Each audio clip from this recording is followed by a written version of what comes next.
Well, now it's a little time for a lot of truth, okay?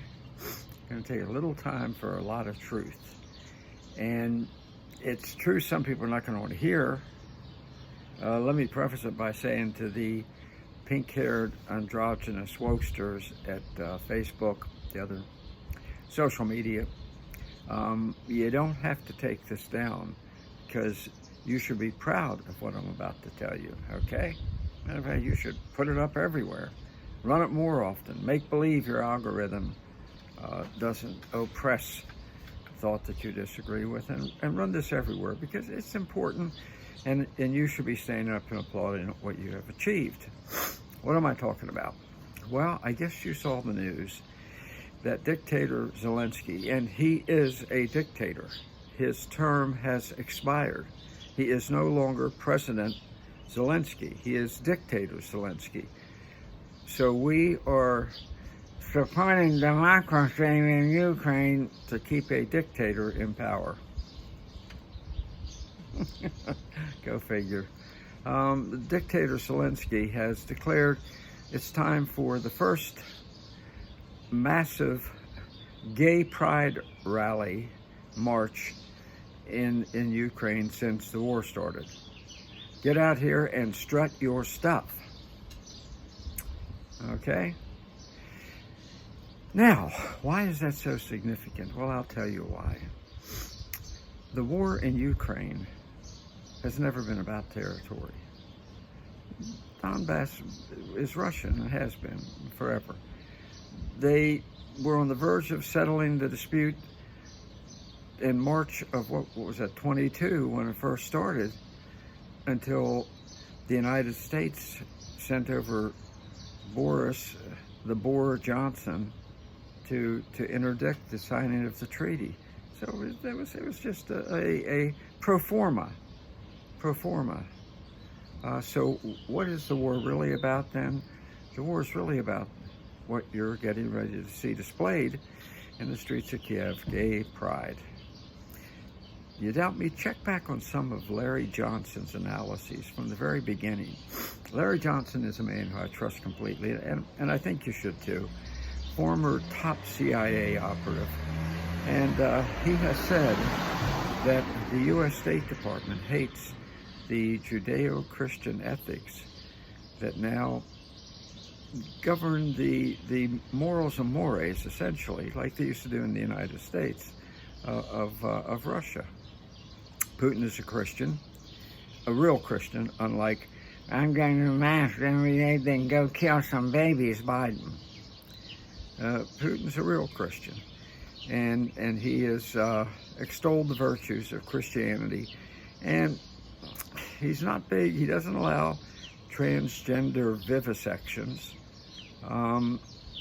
He says the homosexuals have their rights, just like every other Russian, but no special rights.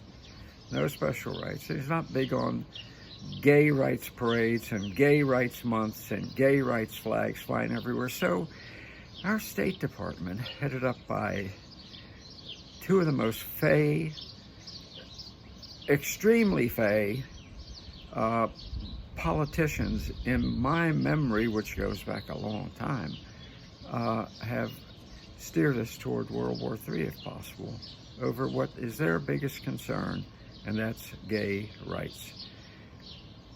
Anthony Blinken and Jake Sullivan,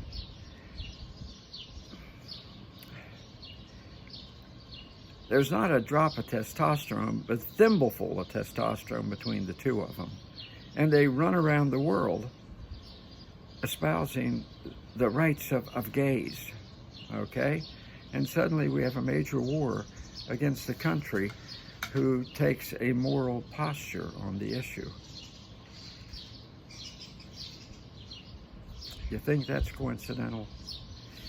Look, it wouldn't surprise me at all to see Jake and Tony walking in the gay rights parade, pride parade in Kiev holding hands. I'm sorry, it simply would not.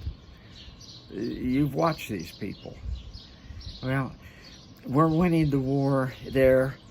We're winning it. It's how they talk. Now, do I have a problem with anybody talking? No. But I do have a problem if your own prejudices plunge the world into World War III, and you just won't stop. And you lie, and you lie, and you lie, and you get your boss to lie. You feed into his empty head. Russia's losing. Russia's losing this war. We're winning this war. Every offensive by Ukraine has failed. They are outnumbered, outgunned. The territory is being scooped up every day by Russia. But still you have Toxic Joe having planted into his brain by Blinken and Jake Sullivan to announce to the world, Putin is losing, and he wanders off in some damn direction. Nobody can figure where he's going. I'm sure you saw the footage of the Italian president having to mercifully run over and guide him back to the forum he was supposed to be attending. And that's what we've got here. That's what we've got here. Check it out. I know what I'm saying. Some people are going to say, well, that can't be. We're going to war over gay rights. Well, don't forget that George Bush, speaking of brain dead, finally admitted that the war he launched in Afghanistan was over women's rights. Now, do I believe in women's rights? Of course. Do I believe in gay rights? Of course, if they're the same rights the rest of us have. But I don't think we need to go into major foreign wars like the one in Ukraine that's cost 500,000 lives of young Ukrainians, while padding dictator Zelensky's pocket 5 mansions, probably $1 billion or $2 dollars, stuck away in Cayman or Switzerland. So that's where we are. That's the big truth that I think, check it out. Check it out for yourself. Watch what's going on, and you're going to see there's a lot more bizarre reason for this conflict than we have been told. Just check it out.